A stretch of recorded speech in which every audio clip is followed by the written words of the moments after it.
Bonsoir à toutes et à tous, ravi de vous retrouver pour cette dernière de la semaine. On est vendredi, on va aller tranquillement vers le week-end. C'est parti pour Accès Direct. Rendez-vous sur nos réseaux sociaux pour réagir ou commenter avec le hashtag justement hashtag Accès Direct. Ce soir, focus sur une méthode peut-être révolutionnaire pour apprendre l'anglais avec Odile Gaulier.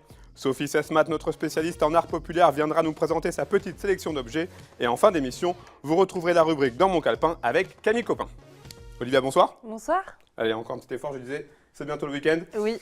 Programme ce soir dans le JT que tu vas présenter juste après cette émission. On commence avec le confortement des digues du Gifre, du côté de Marigny. Exactement, c'est un sujet de Pauline Courceau, donc elle y était ce matin, c'était l'inauguration justement. Voilà, ils ont sécurisé les digues en cas de crue du Gifre, donc c'est pour sécuriser les biens et les personnes. Voilà, Pauline Courceau nous en dira plus. Et puis comme chaque vendredi, on ira faire un petit tour côté de la Suisse voisine avec les médias publics en danger. Exactement. Il y a une initiative, il y a une votation le 4 mars prochain d'une initiative, le No Bilag. Donc en fait, c'est destiné à enlever les redevances à plusieurs médias, donc télé et radio. Il y a 19 télé et radio qui sont menacées. Et donc nos confrères de l'Aimant Bleu en ont fait un sujet. On passe à la revue de presse. Oui. Avec premier sujet, la situation des étudiants de Genève qui inquiète. Exactement. Alors, c'est une étude qui a été menée à l'Université de Genève. Ils ont découvert que pour la rentrée 2016-2017, 26% des étudiants acceptés n'y allaient finalement pas, ne suivaient pas les cours. Il y a plusieurs domaines concernés dans cette université. Le droit, la médecine, les lettres. Alors, plusieurs explications, Sébastien. Soit ils décident d'aller voir ailleurs, dans d'autres cursus, ça ne leur plaît pas forcément. Mauvais choix de filière. Exactement, ça arrive. Soit c'est dû au manque de perspectives professionnelles, sachant que c'est difficile aussi de trouver du travail à Genève. Et la dernière raison, et je pense qui est la plus conséquente, c'est le coût de la vie qui est très élevé, ainsi que les logements à Genève. Donc forcément, ça en dissuade plus d'un. Ton deuxième choix, selon le Huffington Post, là, en ce moment même où on parle, tu travailles gratuitement. Je travaille gratuitement. C'est gentil. Écoute, je t'en prie, ça fait plaisir. Depuis 11h44 exactement. Donc, ce sont les Glorieuses. C'est une association féministe qui a fait le calcul par rapport à l'équité de salaire. Tu le sais, les femmes gagnent toujours moins que les hommes à poste égal. Selon Eurostat, donc nous les femmes, nous gagnons 15,8% de moins que les hommes si l'on regarde les salaires horaires. D'ailleurs, il y a une vidéo, je ne sais pas si... Il n'y a pas de vidéo. On vient de me faire l'oreille, il n'y a Alors, pas il n'y a de pas de vidéo. vidéo. Alors, les Glorieuses, vous voyez, il y a ce petit extrait. Les Glorieuses ont fait une vidéo. En fait, elles ont appelé les femmes à cesser de travailler symboliquement à 11h44. Ce que tu n'as pas fait. Ce que je n'ai pas fait. Mais bon. Tant mieux pour nous. Et avec toi, Sébastien, on va parler de chauffeurs VTC en Suisse. Oui, Uber dans le collimateur, on se rappelle, après l'attentat de New York à Manhattan de mardi dernier, où le terroriste présumé, un Ouzbek, travaillait pour le service de transport. Le Temps, en Suisse, nous apprend que plusieurs chauffeurs VTC de Suisse romande sont dans le viseur de la police romande et de la justice, qui a ouvert une enquête pénale. Les suspects qui utilisaient Uber seraient fichés S en France pour radicalisme islamique et terrorisme djihadiste. Il faut rappeler qu'en juin dernier, déjà, un chauffeur de taxi soupçonné d'être un recruteur de l'État islamique avait été arrêté du côté de Mérin. Donc voilà, une affaire à suivre de très près. C'est pas rassurant. Et puis un pyjama pour lutter contre la jaunisse. Ouais, une très très bonne nouvelle pour les parents d'enfants atteints de la jaunisse. On rappelle cette maladie infantile qui touche les nourrissons, puisque des chercheurs de l'EMPA, un laboratoire suisse, viennent de concevoir un pyjama lumineux qui remplace le traitement en couveuse pour les bébés qui souffrent de jaunisse après la naissance. Parce qu'on le rappelle, les enfants atteints de jaunisse sont obligés d'être en couveuse pour pouvoir lutter contre cette maladie. Et grâce à ce pyjama, grâce à des rayons à ondes courtes et grâce à la photothérapie, les nourrissons pourront se rétablir bien au chaud dans les bras de leurs parents. Merci Olivia, on te retrouve tout de suite après cette émission pour JT, on te laisse finir. Ça marche, à tout à l'heure. Place à notre invité du jour.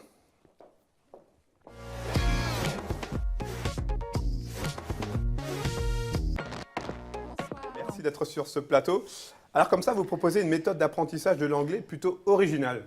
Alors originale et révolutionnaire. Surtout révolutionnaire. Voilà, révolutionnaire dans le sens où la phonétique en anglais, parce que c'est basé sur la base de la prononciation en anglais, ça a toujours existé, sauf que ça fait 30 ans qu'on ne l'apprend plus à l'école et que pour le coup, les gens qui n'arrivent pas à apprendre l'anglais, qui n'arrivent pas à sortir un mot à l'oral, se demandent pourquoi.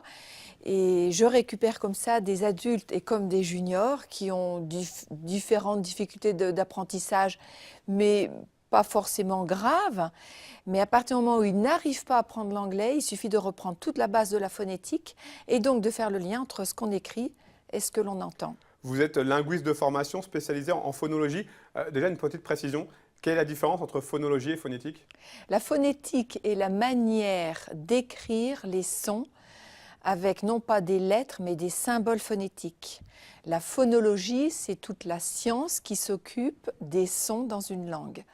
Qu'est-ce qu'on entend, qu'est-ce qu'on écrit? Alors, c'est une expérience personnelle qui vous a poussé à mettre en place cette technique? Oui, oui, tout à fait. C'est parce que j'avais mon 5e enfant qui n'arrivait pas à apprendre l'anglais parce qu'il avait des difficultés d'apprentissage, que moi-même j'avais fait des études de langue. Je suis même retournée à l'université il y a 2 ans pour passer un master recherche de didactique des langues et que j'ai monté peu à peu au point toute cette méthode sur 10-15 ans. Et maintenant, quand je l'applique, j'ai 100% de réussite. Alors, ça part d'un constat assez alarmant, puisque les Français parlent très très mal l'anglais. Oui. J'ai vu, d'après l'organisme Education First, la France est classée 22e sur 26 au niveau des pays européens, dans la compréhension orale et dans l'écriture, la lecture. Comment est-ce qu'on peut expliquer ce phénomène? Parce qu'on n'apprend pas la phonétique à l'école. Si on creuse le sujet, tous les pays où on dit que les habitants parlent bien l'anglais, apprennent l'anglais et le parlent correctement, on se rend compte qu'à l'école, ils apprennent la phonétique. Selon vous, ça vient de là le problème? Oui. L'anglais est mal enseigné en France? Oui, je vais, Entre autres? je vais avoir des, des réactions peut-être vives de la part des enseignants, quoique je suis très soutenue par les enseignants d'anglais. Dès qu'ils se mettent à enseigner la phonétique, ils se rendent compte que tous les enfants ne sont pas en échec. Parce qu'en fait, ce qui se passe, c'est qu'il y a des personnes qui n'ont pas besoin de la phonétique parce qu'ils ont bien l'oreille et qu'ils ont ce qu'on appelle la transcription graphophonémique, c'est-à-dire la possibilité, je dirais presque innée, de faire le lien entre ce qu'ils entendent et ce qu'ils doivent écrire. Mais quand cette fonction du cerveau n'est pas, pour des raisons diverses, activée, les personnes ont des difficultés. La seule solution, c'est vraiment d'apprendre la phonétique, qui est une manière unique d'écrire un seul son que l'on entend. Alors, j'ai lu dans votre documentation qu'il existait plus de 1120 façons d'écrire la quarantaine de sons que compte l'anglais. C'est incroyable. C'est-à-dire qu'en fait, l'anglais est une langue opaque. À l'inverse, à l'opposé, l'italien est une langue transparente. C'est-à-dire que ce que l'on prononce, ce que l'on entend en anglais est tout à fait facilement transcriptible. On peut l'écrire sans se poser de questions. En anglais, si je vous dis right ou right, déjà, est-ce que vous arrivez à distinguer entre free, three, tree? Si on n'a pas le son en bouche, moi j'aime beaucoup dire cette façon d'avoir le son, c'est de l'avoir en bouche pour le sentir physiquement et ensuite pouvoir l'écrire avec certaines lettres. D'où l'importance de la phonétique, on en revient. Ah, c'est indispensable. Et je suis tout à fait soutenue par les universitaires. Le problème, c'est comment l'enseigner. Alors, imaginons que je sois intéressé par votre méthode. Comment est-ce qu'on procède? Vous me contactez. Déjà, dans un premier temps. Ensuite, je vous propose cette méthode, en fait, sous différents aspects. Soit vous êtes autonome dans votre apprentissage, vous téléchargez la méthode, vous avez des vidéos, là je l'ai allumé, des vidéos où j'explique les sons, comment on les prononce, un tutoriel tout à fait, avec une 60aine d'exercices, à peu près 900 interactivités. Et ce qui est intéressant, c'est qu'on utilise le doigt et donc la fonction kinesthésique de l'apprentissage. Donc tous les sens sont mis en éveil. Exactement, l'auditif, le visuel et le kinesthésique, c'est important. Et sinon, c'est comme le code en 8 jours, si vous voulez aller vite, vous faites un stage chez moi de 5 demi-journées, c'est pas long, hein, c'est 20 heures. Et au bout de la semaine, vous savez exactement percevoir les sons et savoir comment les écrire. Alors, comment est-ce qu'on peut définir votre méthode interactive ultra-sensorielle? Comment est-ce que ça peut se définir? Interactif parce qu'en fait, vous êtes toujours en interaction d'agir. Là, pour le coup, c'est sur la tablette, ça peut être sur l'ordinateur, mais c'est aussi en stage, je le fais, puisqu'on utilise les mains, on utilise toutes les possibilités de l'appareil phonatoire. Et donc, on n'est pas simplement comme à l'école, tranquillement, gentiment assis, on écoute le prof et on copie. On est dans beaucoup d'activités en fait d'apprentissage et sensoriel parce qu'on utilise l'auditif, le visuel et les mains, le kinesthésique, le corps. On voit si un son vibre dans la gorge par exemple. Ça, en fait, c'est de l'orthophonie que je fais. Le fait Sans le dire. le fait de proposer vos cours sur tablette, sur support numérique, Ouais. c'est pour vous mettre en adéquation avec la tendance actuelle? Oui, mais c'est surtout pour répondre à une demande. Le nombre de juniors et d'adultes qui ne peuvent pas, pour des raisons diverses, venir chez moi ou même par Skype, puisque je fais ces leçons par Skype, et s'ils veulent être autonomes dans leur apprentissage, et puis ça a quand même un coût moindre, parce que ça représente à peu près une soixantaine de cours en autonomie. Pour 195 €, c'est un professeur pour 60 heures. Donc ça vaut le coup. Justement, Ouais. qui sont les gens qui viennent vous voir? Alors, vous avez des enfants, des gens plus âgés? Alors là, vous allez être très surpris. Ma plus vieille cliente a 70 ans, mon plus jeune est en CM1. J'ai un monsieur de 58 ans que je suis par leçon, par Skype, il habite Nouméa. Ah oui. Donc je travaille le soir pour que lui, ce soit le matin chez lui. J'ai un scénariste donc, qui est dans le cinéma de 54 ans sur Paris. J'ai une petite jeune à Marseille qui est en 6e. Et puis toutes sortes d'élèves dans toute la France. Ça vous a pris combien de temps pour arriver à tout mettre en place? Voilà, je On pense imagine que c'est un travail oui, de très très longue haleine. c'est une dizaine d'années parce que ça ne s'apprend pas. C'est pas un diplôme, ça. C'est l'expérience. C'est mettre les mains dans le cambouis, puisque j'ai eu 6 enfants. Je sais ce que c'est que l'apprentissage. Ils n'ont pas tous été brillants tout de suite, de façon innée à l'école. Il a fallu que je les aide. Et pour surtout le numéro 5, hein, mon 5e enfant, qui a eu tellement de mal qu'en fait, j'ai été chercher au fond de moi autre chose pour apprendre. Les résultats que vous obtenez sont forcément positifs? 100%, je vous assure, 100% de réussite. Les gens sont très très contents. J'ai mis des témoignages sur mon site. J'ai lu. Voilà, en copier-coller. Hein, il peut y avoir des fautes, des erreurs de syntaxe, mais c'est ce que les gens pensent. Et ça, c'est le principal pour vous? Ah ben c'est une satisfaction indescriptible. Justement, à partir de quel moment est-ce que vous estimez que l'apprentissage est terminé, voire suffisant? Quand ils entendent et ont le réflexe d'écrire, et quand ils savent lire, parce qu'ils savent quelles sont, par exemple la lettre E-A-R, les 4 lettres en anglais E-A-R se prononcent à peu près de 4 sortes différentes. Et donc, quand ils ont ce son, qu'ils savent lire toute la phonétique, c'est comme des notes de musique, hein, la phonétique. Donc, s'ils savent lire, ils savent entendre, et après, ils auront le réflexe, parce qu'on ne peut pas mémoriser un mot si on n'a pas le son du mot entier dans sa tête. Alors, on rappelle l'adresse Internet, Oui. si on veut vous contacter, si on veut prendre contact avec vous, si on veut tester cette méthode. Alors, soit vous tapez Odile Gaulier, tout simple, soit c'est English Phonopass, donc www.englishphonopass.com. Merci beaucoup en tout cas pour ces découvertes. À Merci. bientôt. Merci beaucoup. Je vous invite à rejoindre la régie. C'est l'heure pour moi d'accueillir sur ce plateau Sophie Sasmat pour notre rubrique Curiosité d'hier.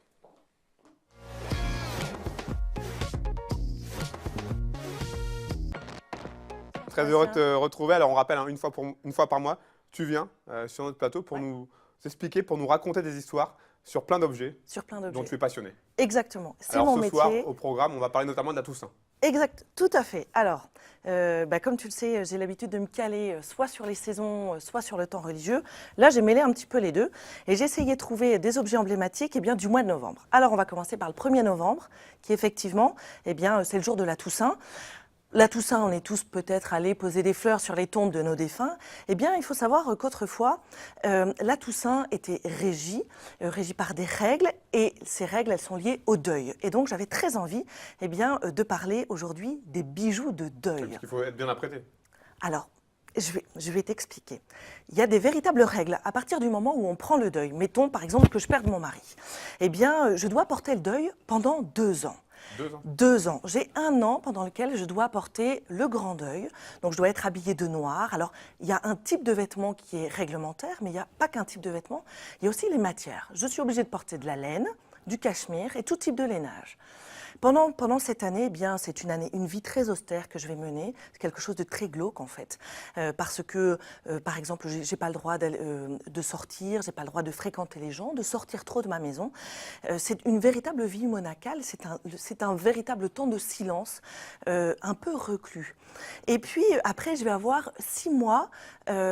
Qu'on va appeler les 6 mois de soie. Pendant ce temps-là, je vais porter de la soie noire. J'ai toujours pas le droit à mes bijoux. Donc c'est toujours très réglementé. Et puis, les 6 derniers mois de mon deuil, eh bien, je vais porter ce qu'on appelle le demi-deuil.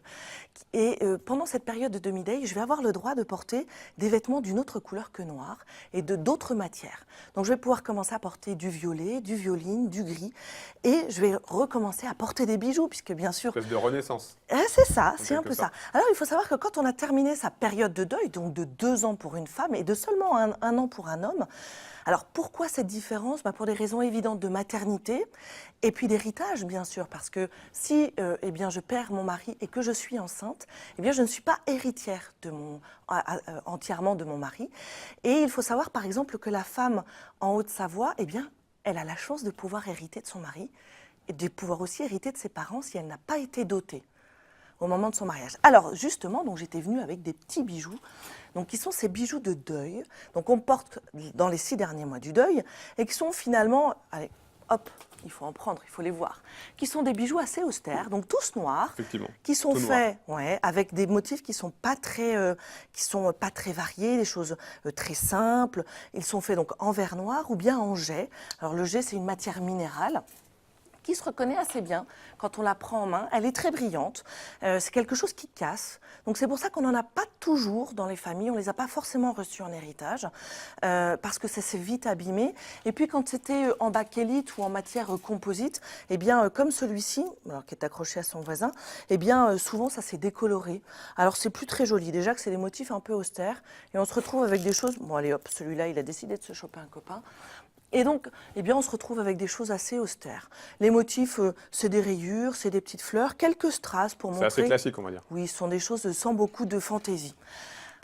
Alors, une fois qu'on a terminé cette période de deuil, on peut recommencer à s'habiller normalement, mais pas du tout avec cette excentricité. On ne va pas recommencer à porter du orange ou du rose ou du rouge.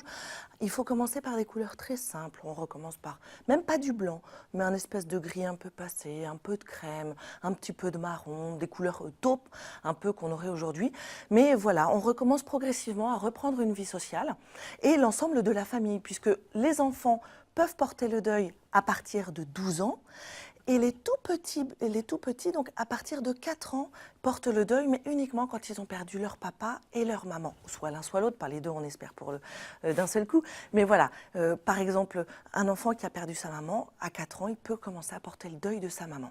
Donc un mari, lui, ne portera le deuil qu'une année.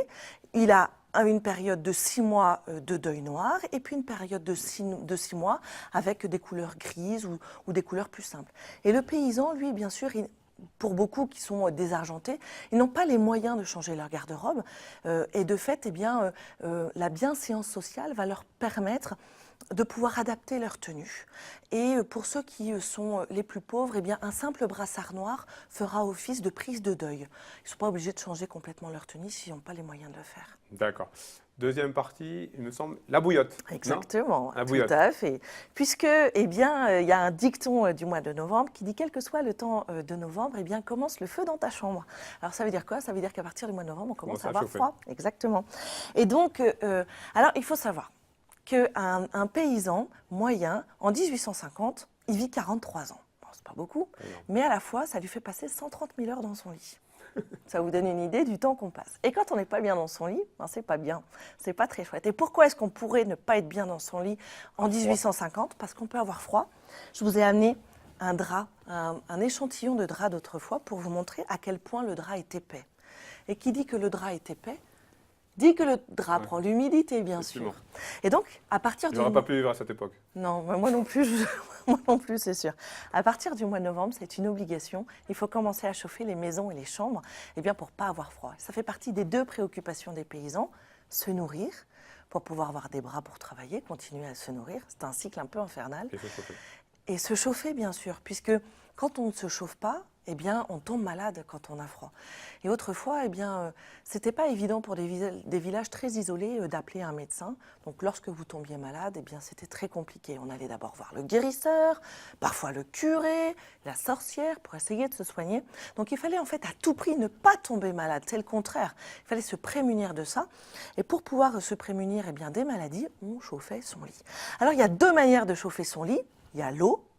Et il y a les braises. Alors moi, je suis venue avec des grosses bouillottes très lourdes. Donc on mettait ça dans son lit? Oui, on mettait ça dans son lit, on les remplissait d'eau chaude. Et c'est efficace comme jamais. Si vous avez froid, il faut prendre une bouillotte, il faut la remplir d'eau chaude. Et en la remplissant d'eau chaude, vous la glissez dans votre lit. Si vous savez comme ça maintient le lit au chaud, c'est Je veux dingue. bien croire. Ouais, c'est vraiment chouette. Donc celles-là, on les remplit d'eau chaude. Celles-ci, tout le monde les connaît, ce sont les briques chauffe-lit. On les posait soit au coin du feu, soit sur le poêle. Une fois qu'elles étaient bien chaudes, on les enroulait dans du journal ou bien dans un linge et on allait les déposer dans le lit. Et puis les dernières, eh bien, ce sont celles-là que vous connaissez tous. Ce sont les bassinoires. Les bassinoires, on l'a tous vu chez nos grands-parents, nos grandes-tantes, maintenant elles sont collées au mur. Et bien dans celle-ci, on mettait des braises incandescentes. Et vous voyez, il y a le capot est ajouré, en fait ça s'ouvre, vous avez un capot. Dedans, vous mettez les braises et grâce aux ajours, eh bien, vous alliez mettre la bassinoire dans votre lit et puis avec des mouvements de va-et-vient, vous allez réchauffer les draps de votre lit. Tout un programme. Ah, c'est super. Un petit mot sur ton site internet qui a été totalement refait Oui. avec des nouveautés. Avec des nouveautés, une boutique, puisque je suis devenue marchand. En fait, je suis adhérente à la CNES, qui est une confrérie d'experts en objets d'art. Et pour pouvoir passer ma thèse, eh bien, je suis devenue antiquaire. Et de ce fait, mon site internet a été complètement relooké. Il est vraiment magnifique. On peut prendre le temps de flâner dessus longtemps, j'espère. Trouver plein d'informations, puisqu'il y a dessus une rubrique du documentaire qui est accessible à tous. Si vous avez envie de découvrir et d'en connaître plus sur les bouillottes ou bien les bijoux de deuil, eh bien, il y a plein d'informations à découvrir. Et si l'envie vous prend eh bien, d'acquérir un objet, il y a la partie boutique dans laquelle eh bien, il y a plein de choses à acheter. Alors on rappelle le site www.objetdhier.com. C'est ça. Donc voilà, si vous êtes intéressé, rendez-vous sur ce site. Merci en tout cas Sophie, on se retrouve dans un mois pour de nouvelles aventures. Super. Vous l'attendez avec impatience, j'en suis certain, c'est parti pour Dans mon calepin avec Camille Copin.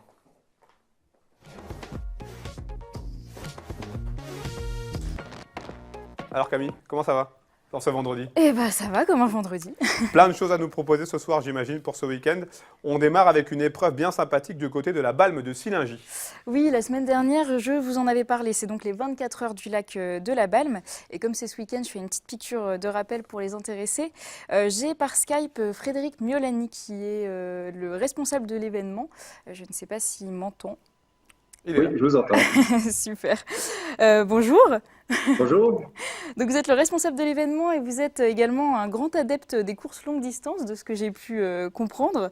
Alors qu'est-ce qui se passe ce week-end à la Balme? Alors, ce week-end à la Balme aura lieu la 4e édition des 24 heures de la Balme. Les 24 heures de la Balme, oui, c'est une épreuve un petit peu à part. C'est une épreuve, c'est un événement caritatif, c'est un événement sportif, c'est un événement convivial qui réunit des personnes qui viennent là pour relever un défi, qui réunit des personnes qui viennent là pour une cause, qui réunit des familles qui viennent là pour s'amuser, passer un bon moment dehors. Super. J'ai cru comprendre qu'il y avait plusieurs parcours. Est-ce que vous pouvez nous en dire un peu plus? Oui, tout à fait. L'événement commence le samedi à 15 h avec le départ de la course de 24 heures. Donc, pendant 24 heures, des coureurs, marcheurs, solo ou en équipe vont tourner autour du lac de la Balme. Ils seront rejoints le dimanche matin à 9 h par les coureurs, marcheurs qui viendront pour faire 6 heures.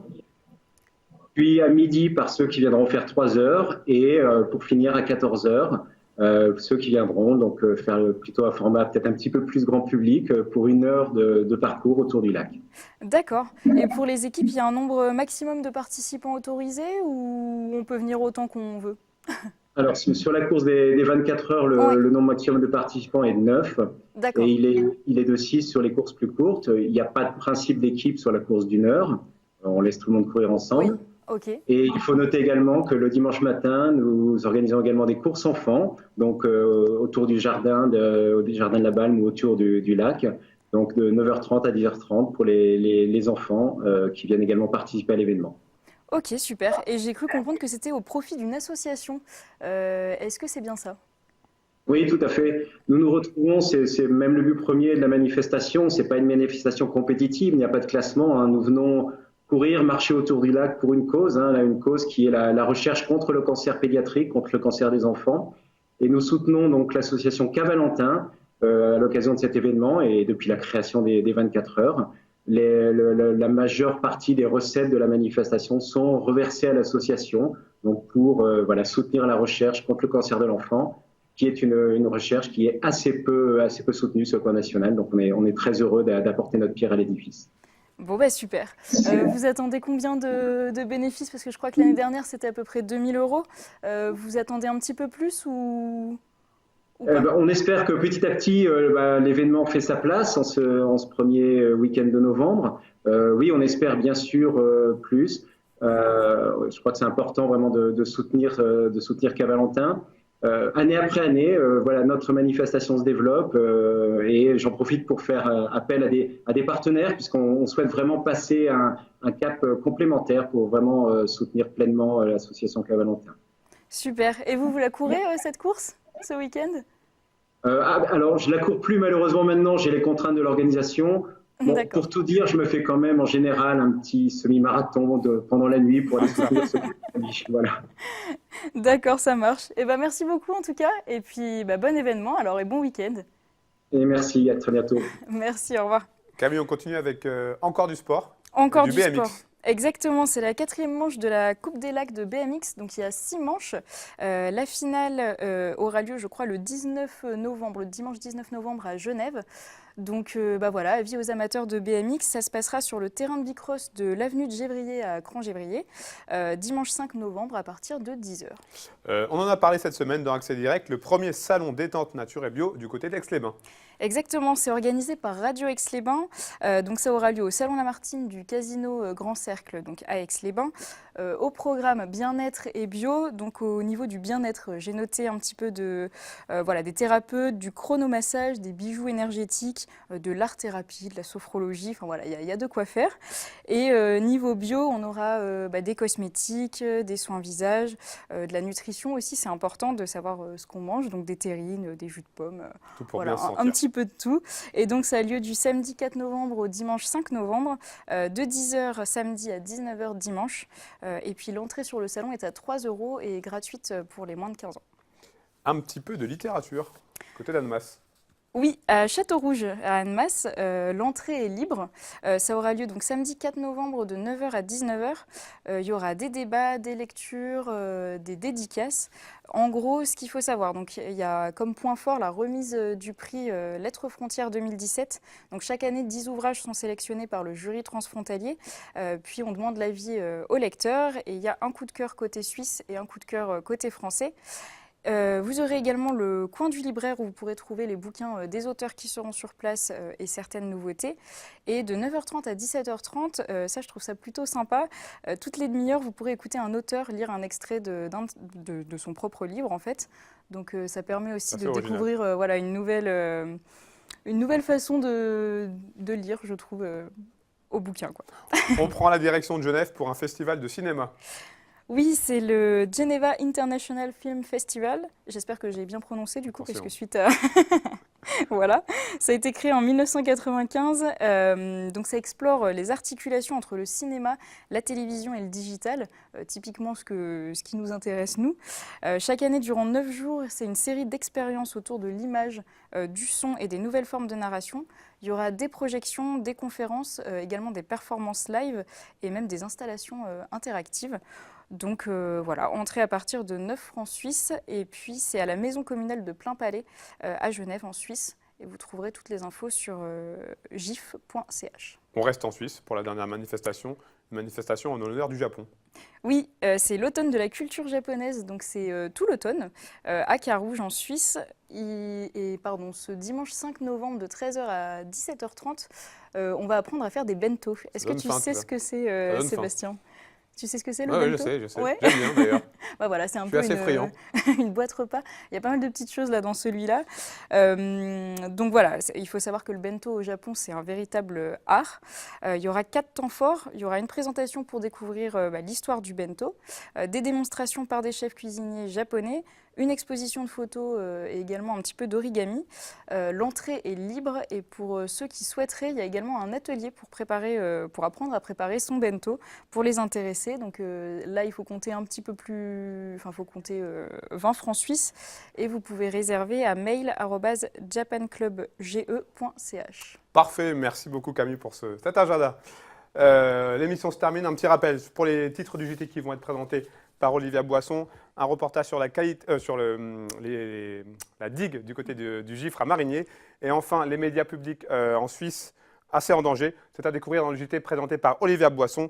Accès direct, c'est fini. J'étais ravi de vous retrouver toute cette semaine. Merci à toute l'équipe. Merci à vous pour votre fidélité à nos programmes.